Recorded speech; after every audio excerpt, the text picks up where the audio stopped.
It's just another manic Monday, and the mystics We totally planned that. No, we didn't at all.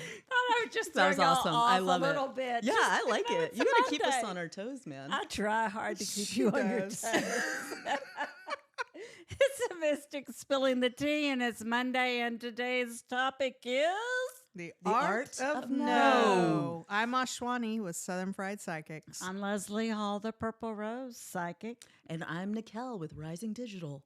And we are the Mystics spilling the tea. The art of no. We like this one because no is hard for a lot of us. It's hard for me. Oh, Yeah, yeah, for it's definitely sure. hard for me. I don't understand why no is hard. You don't want the other person to feel bad. I think it's as empaths and as women ingrained of we got to please everyone. So whether you're a mother or you're a wife or you're a partner or you're whatever, it's all usually about keeping the peace or making people happy. See, this is one of those times I wish we had call-ins so we could say, are there any men out there who can tell me, do y'all have a hard time saying no?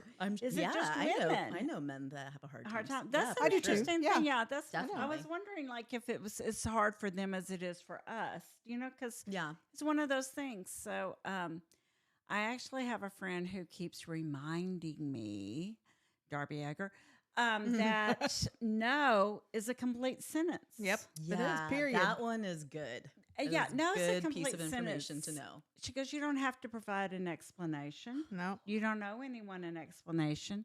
You can just say no. I know, right. and that lesson has taken a really long time for me. Not that I have it down completely, but I mean, I Does used to any of send us? like a no with a novel of why, and the The person's reasoning. like, I Yep. really don't care that much, Uh-huh. But yeah, it was intense. And I'm not really sure why we feel like no is requires more, because like if someone tells me no, I'm like, okay. Like I don't well, yeah, I do. I was gonna say I don't remember my parents giving me an answer for no, but they would say no because I said so. That was the answer. Yeah. So See, and I think I've got some of it programming from my mom because my mom was a people pleaser. And Yeah. it was all about, if you're people pleasing, people don't hurt you or hit you or abuse you because she was also abused. And while I love our relationship we have now, I've learned the art of no. She will still give you everything and have nothing left. yeah, it's hard to say no, I think sometimes, especially if someone asks you for a favor, like, hey, can Totally. you do me a favor? Yeah. It also depends on who it is. Yeah. Yes, And there's some energy. people that, there's some people Boundaries. who ask you for stuff all the dadgum time. And so Mhm. those people, I'm more apt to say no to. Mhm. But Especially as readers, we get it all the time. Oh, can you tell me about my husband? Oh, can you tell me about this? Oh, can you just give me a little quick yes or no? Can you? Well, this is what we do for a living. so it's hard to do Wow. that for free. Yeah. But no is, and I've told this story before when I went on Facebook and I did a public posting of Purple Rose Psychic, and I put out there and I boosted it to the entire world. I got a bunch of people just asking me questions left and right, left and right, left and right. And would I read for them for free? Would I do just one question, da da da? And it was really hard to say no.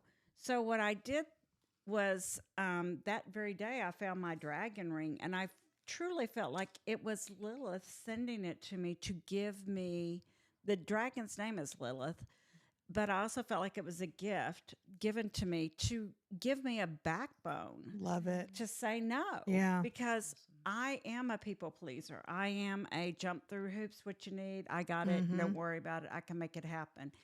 But that also backfires on you. Yeah, it Yep. comes at a big cost. Depletes you, can exhaust you. And then you get resentful. That's the part that I hate. Where you're It like, can I happen, can't yes. even believe. But what I 100%. learned years ago, I used to attend Al-Anon. I don't anymore, but I did learn so much when I was there, was that, really that whole program, And I don't know if you're familiar at all. No, I'd love to hear this. Okay, so there's AA, 12-step, right? Mm-hmm. Well, Al-Anon is 12-step for anyone who has been affected by this person's addiction/alcoholism. Like your parents, Like your parents. relatives, Who- things like yeah. that. And even friends, Yeah. would come if they were like Partners. really involved, Yeah. But you go and you're like, great, I'm going to learn how to get them together. And then they're like, surprise, it's about you. Yeah. You're like, oh no. But it's really great because they teach you to shift that thinking and to focus it on yourself in such a beautiful way. The way they invite spirituality into it. And it doesn't feel ugly. It doesn't feel like, oh man, like I used to say no, it's like, that's valid. That I understand that. And that makes sense because my time is valuable. Mm-hmm. And it's okay if I don't want to use my only night off to go hang out with so-and-so, Yeah. but Out of feeling obligation. out of obligation. Yeah. But some of like the strongest people I've ever met were in those meetings and would talk about, oh my gosh, just like heartbreaking things they've gone through, but had a smile on their face. Yeah. Mm-hmm. And we're also continuing to pass that on to other people. Yeah, I like So that. they're like the It's beautiful. airlines. They're putting the oxygen mask on yourself. Yep. Yeah, Mhm. exactly. Sorry, man, spam called. I need to silence my phone. I was fixing to say, didn't you do that already? I I know, did get out of silence here. it, man. I like that. I like that you can share those stories with us because I haven't ever been to an Al-Anon meeting or an AA meeting. So it's always nice to see that. I have family members who have an addiction. I don't know if I really talk about that much. I don't really know if I don't talk think about it. so.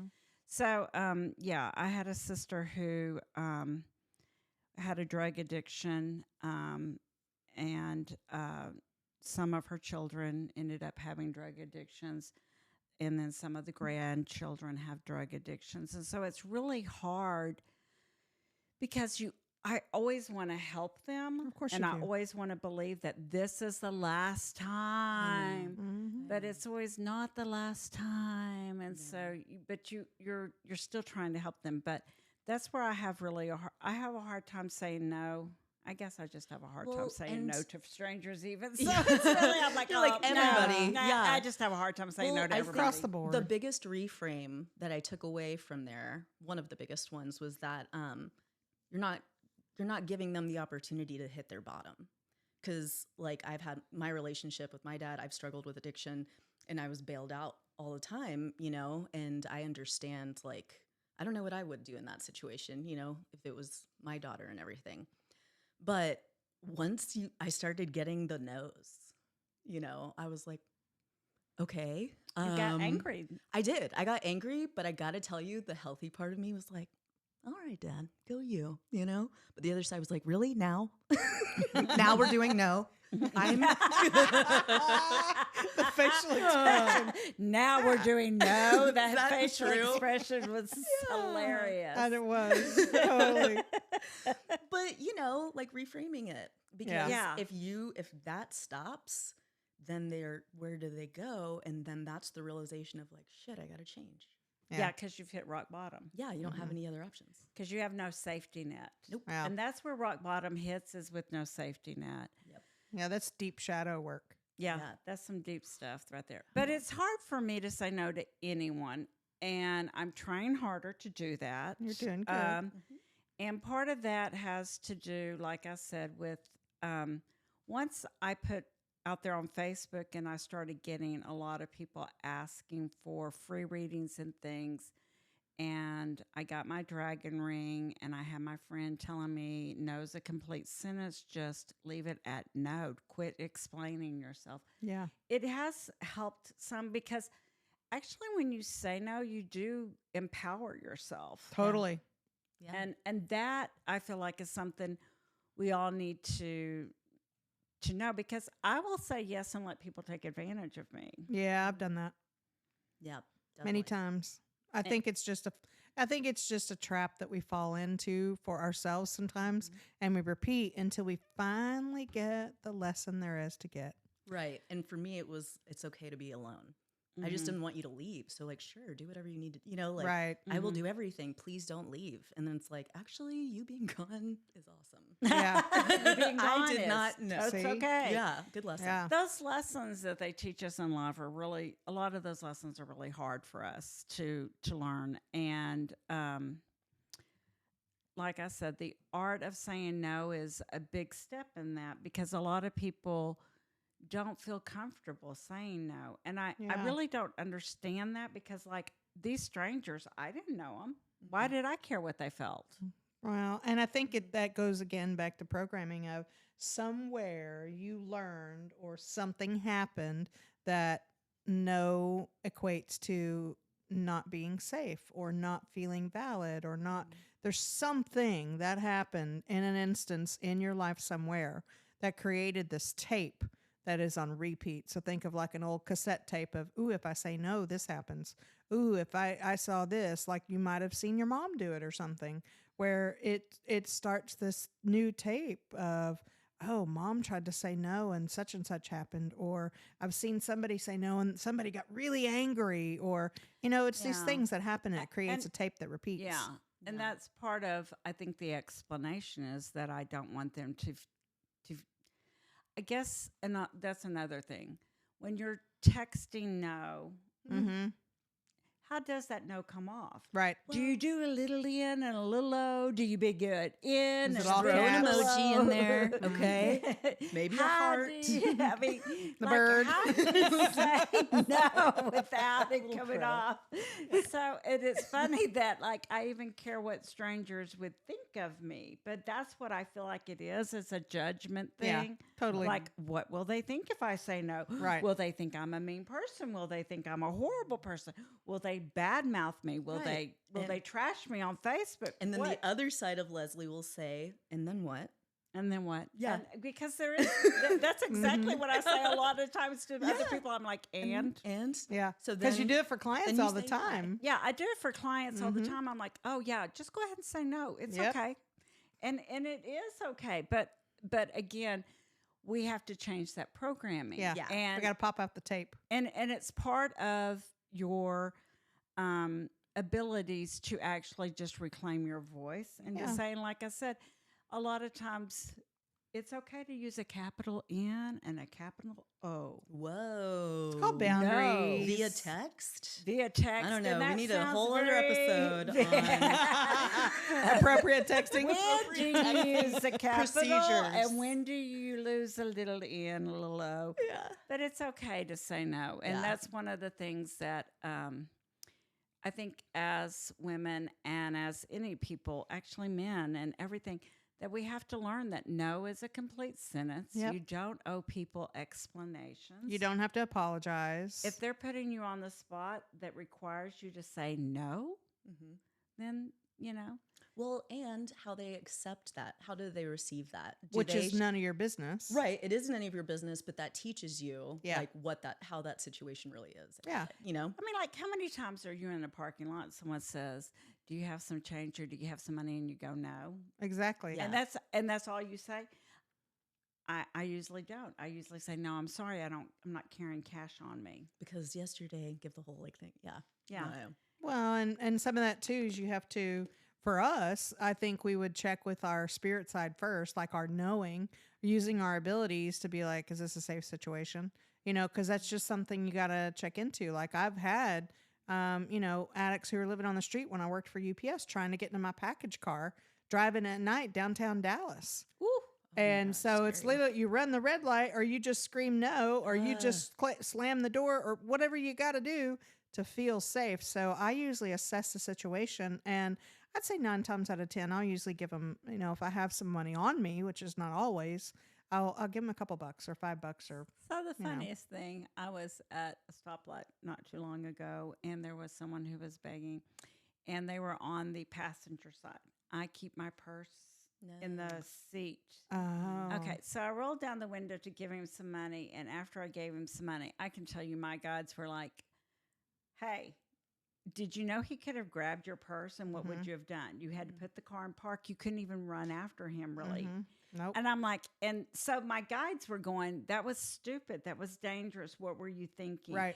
And I was just thinking I was helping someone, but Right. they came back and were like, "No, you can't do that." Mhm. And that's really interesting because it did make me think because like, yeah, the window because of automatic windows, Yep.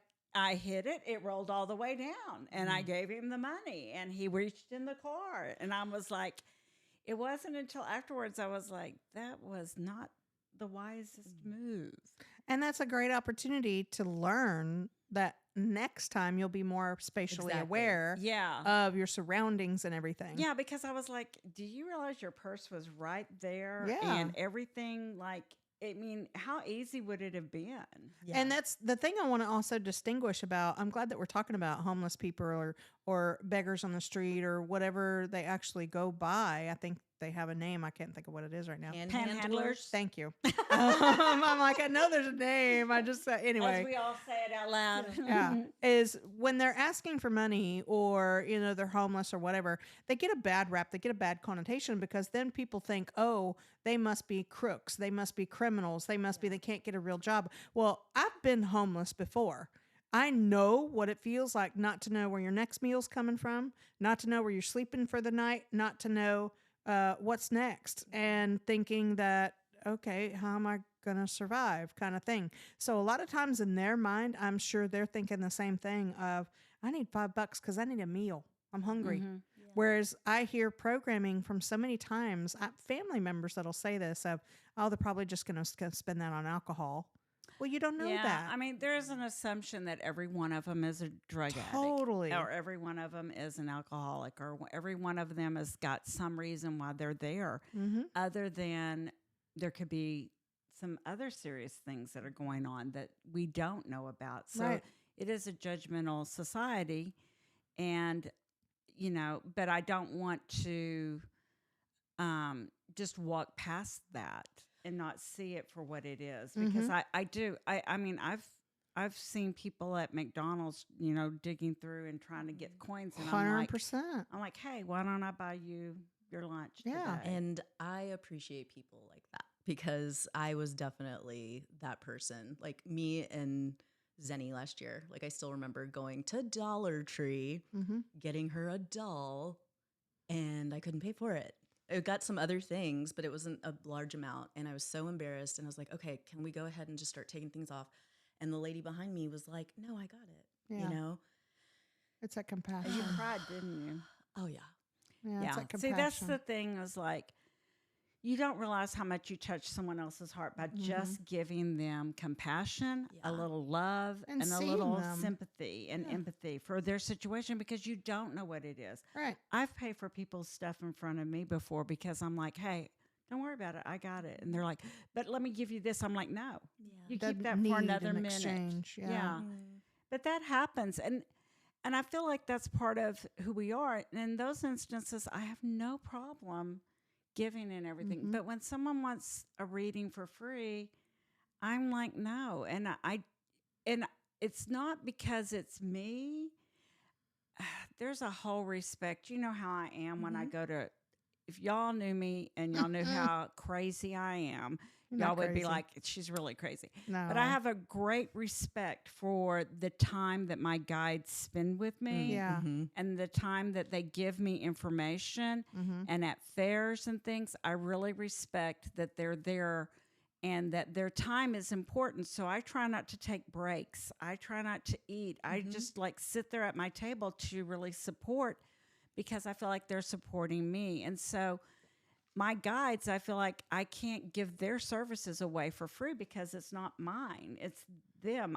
I've said it all along. Wow. I'm a vessel. I've never heard it put that way. Yeah. I'm It's their not vessel. mine. It's not mine to Yeah, give. Right. Wow. Yeah, it's not mine to give. And so that's where things get a little, I think, wonky. Yeah. And so that's where things, I think, yeah. Well, and your work is valuable. Totally. And that's kind of how I describe it is, you know, I've spent since I think I took my first psychic class maybe when I was 22, 24, somewhere around in there. I was really trying to find myself. And how old are you now? A little bit older? 55 in just a couple of weeks. So, A little bit yeah. older. So for 30 years, you know, I've been investing in myself. I've been investing in the art of being a modern day psychic, mystic, medium, channeler, all the things. So, if I've invested that much in myself, it's like somebody who actually goes to college, but this is more life college. I deserve to get payment for my services because I've created the best vessel investment that I can be to be of service for other people. I mean, I've always known I was going to live a life of service. Yeah. I have many, many, many lives, past lives. Yeah. I think I heard a table nearby us, it was like a healer, and a lady came by, and she was a little old lady. She's very cute and soft-spoken. And she was like, what do you do? He told her, okay, great. And she was like, how much is it? And it was $125. I don't remember the time period. It might have been 30 minutes. But she was like, okay, well, I can't do that. And she did not get up and walk away. She's still sitting in the chair. Yeah. Yeah. And he's like, okay, well, and she's like, I'm on a fixed income. Yep. I only get this much, still sitting there. And I'm like, how uncomfortable. And so he ends up doing it, but at least there was a fair energy exchange as far as like giving a really great testimonial and, whatever that he got from it. But yeah, and 99% didn't like that. No, 99% of the time I don't turn people away if, they say it was just drawn to you or I need a reading, but I don't have much. I mean, shoot, I've done it for a gal one time where she had a job, but she didn't make much. I think she was like a library tech or something. She just worked in a library. And she's like, I don't have much, but I really need, it was when I was doing massage back in the day. But I really need my neck and shoulder are locked up in my job. I have to be able to use my hands and my arms to put books back. And I said, okay. I said, well, what do you do? And she's like, well, I mean, I haven't finished my college education, so I haven't finished my art degree or whatever she was doing. I said, okay. I said, well, what else? She goes, well, I'm Italian. I love to cook. And I said, great. It's rare that I get a home cooked meal. How about make me a meal and I'll work on your neck and shoulder. Yeah. That sort of thing, because it's an exchange and you don't know where they are. But if you ask questions, you investigate a little bit, probably what he was doing with the little old lady that was sitting there is getting in her field for a moment and see what was possible, because he probably felt she's still sitting here. There's a reason. Okay. I can make a difference. So let me see what will work for her. Okay. And I just want to say real quick, don't rule out those librarians, because that Dewey Decimal System is hard. And I agree. Oh my God. Can't remember the that card in X's? school? Those were my favorite. Yes, I do remember that. Those card indexes, yes. Loved those. Ugh. So, back to The art of Saying no. no. the art of saying no. I'm like, where were we today? I know. I saw you drift off there. It was like the art of what? Woohoo! But so I really feel like we all can grow with like knowing that it is okay to say no. Mm-hmm. And the funniest thing is when I was saying that, I find it's like also it's okay when someone's in your physical space to say no and 100%. have no reason other than no. You're too close. No. Yeah. I've had to do that before. I was in a conversation with somebody and it took everything I had to say this, because I don't like to upset people. I don't want, and I'm like, you're really close to me right now. And people that close makes me have anxious moments. I get a little anxious. I said, could you just step back just half a foot? Mm-hmm. And they totally accommodated and they weren't even realizing they were doing it. They're like, oh, I'm sorry. I didn't realize I was that close. Mm-hmm. So I want to say, or ask you gals, give somebody best tips in learning the art of no. So somebody who never says no, or somebody who can't even fathom saying no, what are some tools, tips, tricks for them to get in the practice of saying it? No, that's a good I question. know. Don't look at me. I'm thinking about that. And I was like, thinking about that. She immediately was like, I and immediately like went to down there. Nickelle. I went to Nickelle and was I like, know. yeah, I'm like, Nickelle, you go first. I know. She was like, no, Leslie, you go first. It's true. Yeah. I don't know offhand. I'm right thinking now. that it's more of like you step back and you realize that no is not saying more than just no. That's where I think that the thing gets a little confused, is that you think you're saying something more than no when you're telling someone no. Yeah, That you're insulting them, you're insulting hurting them. their Yes. feelings, Right. you're doing something. Right. No, you're not. You're just setting your own boundaries. Mhm. And so I feel like that's what you really have to be aware of, is that this is for you. This is your boundary.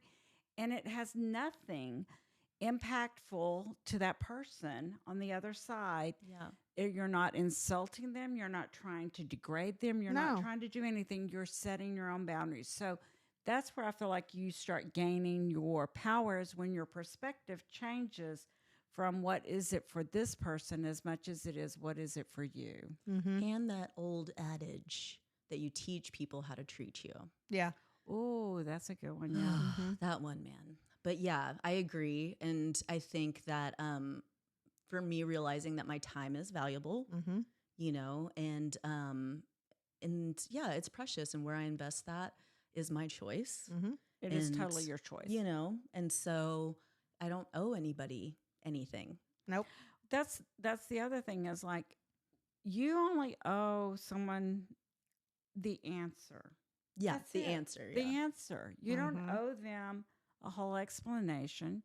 You don't owe them any more than the answer. And if there's a reason for your saying no, Right. Yeah. it's not like you're trying to do something, so they need to just respect that. Yeah. And I feel like that's where you start learning some things. Yeah. Totally.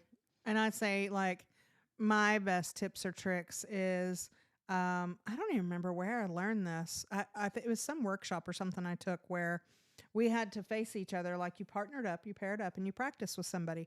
And they would just ask you something like, "Hey, Dina, can I have $10?" No. Nope. Hey, I need a ride to the airport. Can you No. give me a ride to the airport? Your answer, no matter what, always had to be no. Even if it was, can you donate blood? I'm having surgery. No matter my what the God, question how was uncomfortable. out of their Cringe. mouth, you had to say no. And that was one of the best little workshops I ever could have taken, because I was the quintessential people pleaser. If I pleased you, or I made you laugh, or I made you happy, that means you didn't hit me. Yeah. Yeah. Now it makes me want to do this in the retreat. I know. I know. just I was thinking had that That's thought. I had that awesome. thought. I think we're going to add another class. And we might have to add another class. know, see? Because, but I think there's, you know, there might be some times that we have classes that are optional. And Oh, this totally. might be an We can optional teach us class. in body. We can teach us Yeah. anywhere. So we can make this happen. Yeah. But we're going to have to wrap it up. But I wanted to, I expected y'all to say no. I know. We're like, No, we've go only ahead. had 27 minutes. We No. can keep Wait, no, going. we can keep going. So we're going to have to wrap this up. Any last thoughts? Nickelle. Just that, you know, each of your decisions and your choices are yours. And yeah, it's okay to love yourself out loud by setting boundaries. Okay, I I like love that that. one. How about you? Oh, I was thinking you were going next. Oh, I'll go next. Okay. So I figure I'm really going to tell you that the art of no is something that you practice for yourself. And the art of no is setting your boundaries. It's not trying to hurt the other person as much as it's setting your boundaries and respecting yourself. Yeah, I love that. I would say for me, it doesn't require an apology. In fact, you actually steal a little bit of your power and someone else's if you're adding an apology in there. I'm sorry, I can't. Or how about you say no, or no and no, but how about next weekend? No, and then give another option if you want to do that instead of an apology. Because you're finding, when you do your voice, your own authentic truth, your own authentic voice work, the art of no is a little bit easier. Yeah, I makes like sense. that. So we're going to have to wrap it up. Yeah, I'm Ashwani of Southern Fried Psychics. I'm Leslie Hall, the Purple Rose Psychic. PurpleRosePsychic.com. I knew it. You are the worst. Yeah. I'm Nickelle with Rising Digital, and you can check me out at risingdigitalstudio.com. And we are The Mystics Mystics spilling spilling the the tea. tea.